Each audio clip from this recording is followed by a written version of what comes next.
GTI. 3 lettres emblématiques depuis les premiers Golf et autres 205.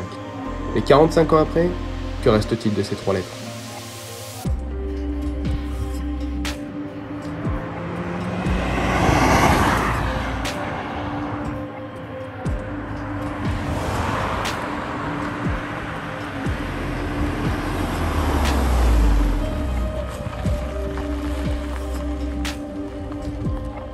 Aujourd'hui, une nouvelle vidéo. On va vous présenter une Golf 7 GTI. Là, on est dans un endroit sympathique, côté de la forêt. Tranquille, au calme. On a un peu plus de matos que d'habitude. On a une GoPro, plus le téléphone. J'espère qu'au niveau des images, ça rendra bien. Donc voilà, comme j'ai dit, Golf 7 GTI. Bon, une vidéo parmi tant d'autres. Voilà, j'espère que ça vous plaira quand même. Ça plaira aux passionnés, c'est ça le but. Aujourd'hui, on va vous présenter la voiture de mon père, Golf GTI Performance année 2014. C'est la marque 7, 230 chevaux pour compenser du coup le gain de poids qui est de 40 kg je crois sur ce différentiel autobloquant. Donc voilà, donc sur les jantes, on est sur les jantes Austin qui sont dans un piteux état. Ne vous inquiétez pas, ça sera refait, ils ont tout perdu du temps. Donc c'est les jantes Austin, c'est à peu près le même style de série, c'est des jantes 17, là les Austin elles sont en 18. Elles ont en effet, je sais pas quel mot exactement, quelle technique c'est, mais un peu diamanté, chromé. Donc c'est hyper fragile, c'est pour ça que ça prend, ça devient très vite et ça coûte ultra cher à refaire.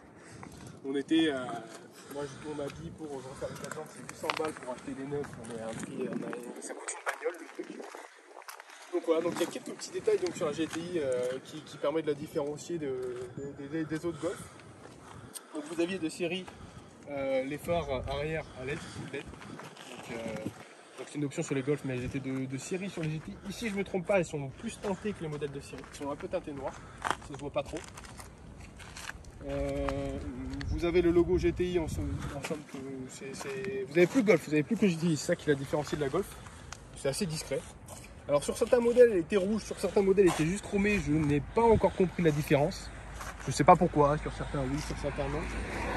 On a le diffuseur à l'arrière avec les deux pots, les deux tubes de sortie qui sont bon, normalement chromés, mais avec l'âge il faudrait les refaire en welcome, il faudrait que je croise bien. Des étriers à l'avant, rouge, pas rouge, avec le logo GTI, mais il s'est barré, on avait déjà la voiture, c'était déjà barré quoi. La couleur était déjà barrée, c'est à refaire, c'est juste un socle en fait, ça se retrouve. Donc là les gros disques sur la perf, donc étrier avant-arrière. On a au niveau de la face avant peut-être montrer la signature lumineuse du véhicule. Donc on a les feux full LED directionnels, full LED, pardon. C'était des xénons directionnels à l'époque avec des feux de diurne à LED. Donc je vais allumer pour qu'on puisse vous montrer. Donc voilà, vous avez la signature à LED qui je trouve rappelle les BM. Ça fait un peu comme les BM, un peu plus carré. Et il n'y en a qu'un. Sur les R, à savoir que sur les R, je sais pas pourquoi, là il y a on voit une deuxième rangée de LED juste ici. Et sur les R, elle est allumée avec les feux LED. Sur les GTI, les basiques, il n'y avait que celle-là. Et on vous montrera en roulant, on a des anti-brouillards, ici, qui sont full LED. Donc ça vous rajoute un caractère à la voiture quand vous allumez les anti-brouillards. Je les allume des fois juste pour le style.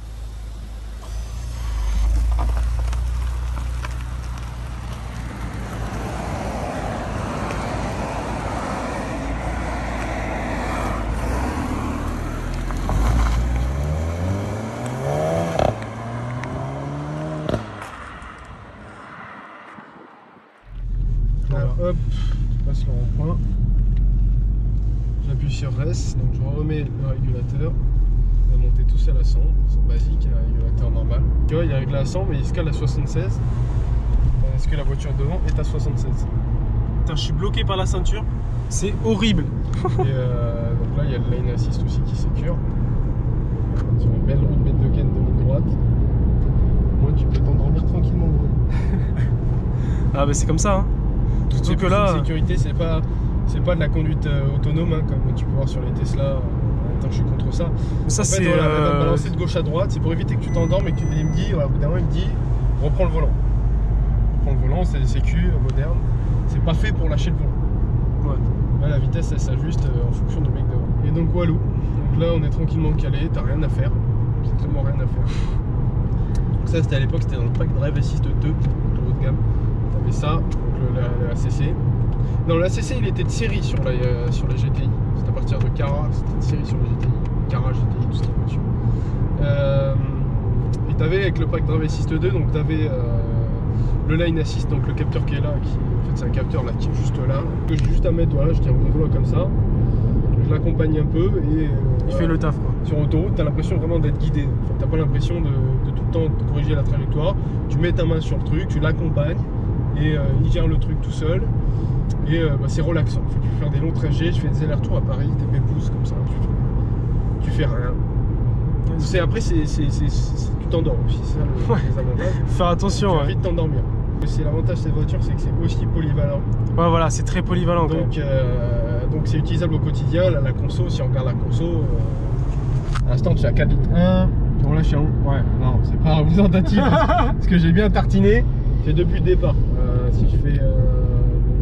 Ouais, au pire, t'es à peu près vers combien en moyenne? Depuis le plein, j'ai fait le plein à 46 bornes, j'ai bien attaqué. Je suis à 8 litres 8. 8 litres 8, ouais, en grosso modo, c'est bien. 8 litres. Si on ne fait pas trop starbé. Donc voilà, donc je disais, pour venir au Park Drive Assist 2, il y avait ça, Line Assist. Et il y a les capteurs de parking tout autour de la voiture. Ce qui fait qu'elle a le Drive Assist. Juste là. Donc elle se garde toute seule. Ça fonctionne bien des fois.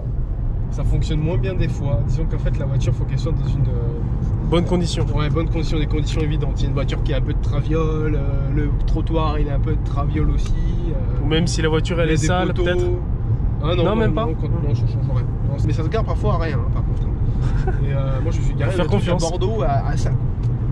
Et non, c'est super sympa. Après je n'utilise pas. Tu sais faire le créneau, tu n'utilises pas ça. C'est toujours des trucs superflus. Des assistances. Moi je sais faire. C'est des gadgets, c'est des gadgets. Ça fait plaisir, mais bon. Je fais mon créneau comme un grand. J'ai pas besoin de ça. Les deux options qu'elle a, c'était ça, l'auto-vent, le Park Drive Assist 2. Et bon, la DSG, tu considères comme une option. C'est ça. Petite boîte auto DSG du Seigneur. C'est une DSG 6.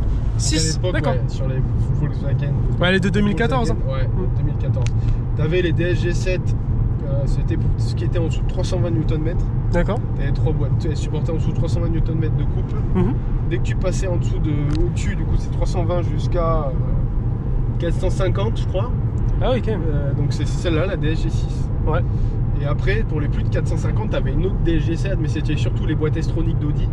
Ah ouais, d'accord. Un peu plus costaud, quoi. Ouais, c'était du costaud. D'accord. C'était pour les grosses bagnoles. Grosses cylindrées. Ce qu'il y avait sur les R8, les S7, ah oui, quand même. 6, ouais, putain. Les R6.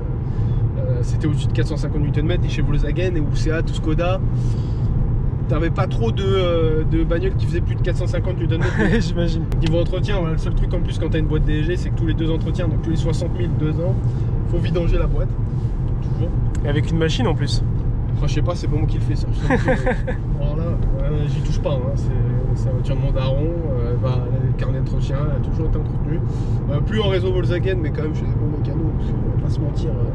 Sur Volkswagen, tu fais ça quand t'as fini la garantie. C'est trop cher. Tu vas ouais, mais pas forcément. J'ai pas crié, hein, mais la garantie passe pas parce que t'es chez Volkswagen que les mecs qui sont plus qualifiés. Ouais, c'est vrai. Des fois, c'est le contraire. Je fais pas de généralisation. De toute façon, moi je suis adepte de je fais tout moi-même. Ouais. Comme ça, c'est plus simple. Au moins, c'est bien. Il n'y aura personne d'autre qui prendra aussi soin de votre véhicule que vous. C'est sûr. Bon, après, il faut savoir faire. Il faut savoir faire. Et si vous savez faire, il n'y aura personne d'autre qui prendra aussi. Parce que quand même, une vidange de boîte de vitesse automatique, c'est quand même compliqué, spécifique. C'est compliqué, ce genre de truc, quelqu'un, mais si c'est bien fait, il n'y a pas de souci. Il faut le faire du coup tous les 60 000 et c'est un petit budget. Ça fait des révisions à 800 balles. Ah ouais, quand même. Ouais, ça fait des révisions à 800 balles. Bon, petit GPS du Seigneur. Ah bah, allume, mais il y a la musique. Tac, je coupais la musique. Ouais, j'ai fait 2014, ça. C'est pas le plus gros, tu me disais? Non, c'est pas le plus gros. Il y avait le Discover Media, c'est celui-là, et il y avait le Discover Pro à l'époque, donc qui était plus gros. C'était, je sais plus la taille en pouces, mais était plus large, plus gros. Il y avait à l'époque le GPS 3D avec les bâtiments 3D, il me semble, sur le GPS de Discover Pro. Donc là, c'est Media. Quand tu enlèves ta main, il y a le menu qui disparaissent, donc ça va disparaître. Voilà, et il y a ce capteur en fait qui est juste là, donc quand vous rapprochez la main, ça rappelle les menus. Donc ça c'était plutôt bien vu pour gagner de la place. C'est pas mal. Capteur juste là, juste en dessous. C'est ça, ce capteur là de mouvement. Qui sont d'ailleurs sur les nouvelles Polo et sur les. Sur toutes les Volkswagen, le GPS n'ont pas beaucoup évolué. Alors le petit point qui est bien sur les GTI, que vous voyez, je sais pas si vous allez voir l'écran, c'est du faux carbone, c'est plastique carbone, mais voilà, quand vous allez dans la radio, dans les menus, le fond des menus en fait est rappel de. Ah oui, on le voit pas du tout à la caméra. Je pense pas que vous allez le voir aux caméras, mais c'est un rappel comme un rappel de cet effet-là. Je sais pas si comme vous sur l'ordinateur de bord, ça se verra peut-être mieux. On voit très bien que c'est un rappel de. Enfin, moi je le vois perso. Après, je sais pas si à la caméra ça se verra. Ils ont pas pris l'image. Bah si, il a nique sa mère le mec qui dit des conneries. L'image de l'ACC, c'est quand même la bagnole normale, mais par contre, si tu vas dans le car là. Ouais. C'est bien une Golf GTI. Ils ont bien mis. C'est une Golf GTI. C'est bien. C'est pas la Golf de base. Et la pression des pneus, c'est une vraie merde. Parce que ça, c'est des vieilles pressions. Il n'y a pas la pression. Non, mais t'as pas la valeur en fait. C'est juste, il dit ouais, ça se dégonfle. Ah ouais, d'accord. À chaque fois que donc c'est de la merde. Moi, je trouve que c'est complètement de la merde. Ouais. C'est un réservoir de combien de litres? C'est un 51 ou 52, je crois. Ok. Ouais, donc on a 570 bornes d'autonomie. Menu. Qu'est-ce qu'on a dans le menu? Waouh, c'est le futur le menu. C'est le menu en Volkswagen. C'est encore comme ça hein, chez Volkswagen. Hein. Ouais, ils ont pas fait d'évolution, c'est incroyable. Hein. Bah si, c'est un peu voulu, mais c'est toujours comme ça. Quoi. Ouais. Alors que je me reconcentre parce qu'il y a le radar de Castelnau, enfin de Lacanau. Vitesse à faire flasher. C'est sûr. Moi, je me fais pas flasher à 87. Mais... il y a les modes de conduite sur les GTI. Donc il n'y a pas le châssis adaptatif là-dessus, sur celle-là, il n'y était pas. Et tu as quand même les modes de conduite, donc là tu es en sport, la direction elle est beaucoup plus dure. Tu as la réponse de la pédale, je sais pas si le moteur sort plus de chou, mais je pense pas, c'est surtout la réponse de la pédale qui... Il y a le différentiel, donc c'est une performance, le truc de la performance c'est qu'elle avait plus 10 chevaux pour compenser l'augmentation de points, parce qu'il y avait un différentiel autobloquant électronique. Et toi? Oui, toi qui regarde la vidéo. La séquence qui va suivre a été réalisée par un pilote professionnel... Attends, non, on n'y est pas du tout là. Cette séquence a été réalisée par un amateur passionné comme toi. Tu l'auras compris, la voiture ne sera pas poussée à bout et les autres utilisateurs de la route seront respectés. Parce que tu sais, on m'a dit pendant mon permis moto que la moto, comme l'auto, sont des passions d'égoïstes. Et tu sais pourquoi? Parce que si tu te plantes, toi t'auras profité. Mais c'est ta femme, ton homme, tes parents ou tes enfants qui viendront s'occuper de toi à l'hosto ou t'enterrer 6 pieds sous terre. C'est les proches de la personne que tu auras tué dont tu auras détruit la vie. Alors sur la route, fais pas le con. Les gens que t'aimes t'attendent à la maison. Maintenant que c'est dit, je te laisse à ta vidéo. Et n'oublie pas, rentre chez toi ce soir. Bon là on va partir pour un petit essai de la bagnole. On va commencer avec la boîte en mode sport. Mais c'est pas le pote de tout à l'heure ça avec Sam? Non pas du tout. Donc là la boîte est en mode sport. Donc c'est elle qui gère. Moi je suis pas fan.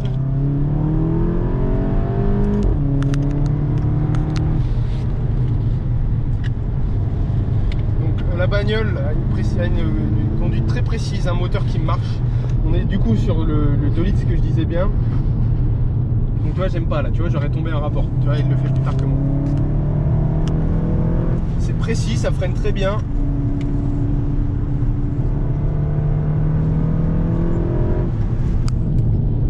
On va passer, oui du coup vous l'avez entendu sûrement sur les vidéos en extérieur, mais il y a un petit retour de turbo ou d'échappement, je sais pas.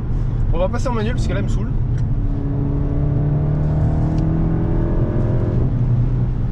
Ouais, c'est très précis, ça freine très très bien.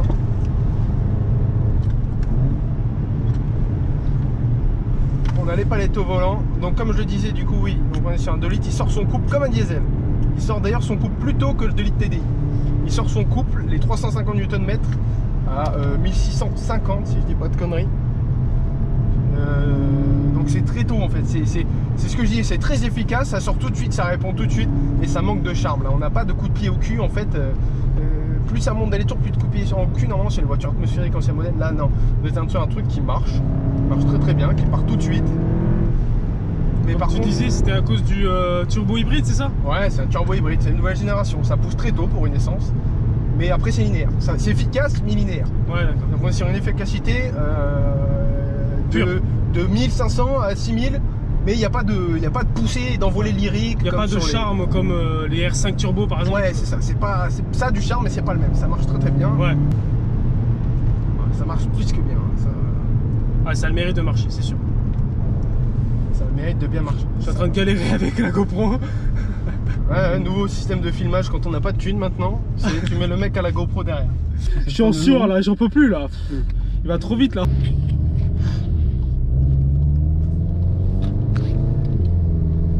Donc en fait c'est une voiture que là, quand vous mettez la DSG, le moteur, la bagnole en normal, t'as la DSG qui se remet tranquille. Elle passe ses rapports, tranquillement, vous roulez facilement, c'est hyper souple. On a le tour rond, on s'en branle un peu mais on a le tour rond. C'est beau, on voit le ciel. Qu'est-ce que c'est beau! Notez qu'on est venu sur la seule route de Bordeaux où il y a des virages. Ah ouais, là c'est une perle rare. Connu et apprécié des motards qui reconnaîtront la route. Donc voilà. Une voiture silencieuse, qui reste silencieuse, qui a même un beau bruit. Mais quand vous voulez cruiser tranquillement, même partir en vacances ou quoi, c'est une voiture très simple à conduire, pas exigeante, confortable. Bon, moi tiens avec les sièges semi-béton. Elle porte bien son nom au final. GTI, ça porte bien son nom quoi. Bon, tourisme injection, ça porte bien son Voilà. nom. C'était pas l'esprit des GTI de l'époque. C'est pas une 205, hein, c'est la première Golf même, son ancêtre. Mais ça marche plus que bien. S'il y a des mecs torse nu au bord de la route, je sais pas ce qu'ils font, mais ils sont à poil. Non, c'est très sympa. C'est très sympa comme voiture à conduire. Donc voilà, on arrive sur la fin de cette vidéo. J'espère qu'elle vous a plu comme d'habitude. Petit mot pour la fin. Toutes mes excuses pour l'état de la voiture. Il faut savoir aussi que c'est pas une voiture de collection, c'est pas une voiture, c'est une voiture tous les jours qui sert à mon père tous les jours. Donc elle a un peu les vécus, elle a un peu les stigmates du quotidien. Donc Bon, ça va, ouais, ça va. Surtout les jantes, je sais qu'il y a des rasés qui en galèrent. Mais c'est pas possible, sont tes jantes. Bah ouais, frère, mais se bouffer des trottoirs, qu'est-ce que je te dis. J'espère que vous avez apprécié la vidéo, vous avez apprécié la présentation. On va essayer d'en faire plus comme ça.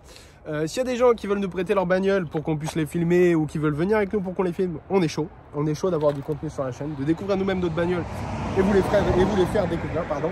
Donc si jamais il y en a certains d'entre vous qui ont des belles bagnoles ou des trucs intéressants, même des trucs pas trop chers, des vieilles caisses, on est chaud pour venir les clipper. Donc envoyez-nous un message sur Insta par exemple. On sera en haut de se donner un rendez-vous pour filmer. Et il y aura un petit peu de forçage. N'hésitez pas à vous abonner sur Insta, sur la chaîne YouTube évidemment. Petit like, c'est nous remercie du travail. Voilà. C'est super sympa. Percer, à faire de la YouTube money, non je rigole. Donc voilà, merci beaucoup. À une prochaine fois pour une autre vidéo.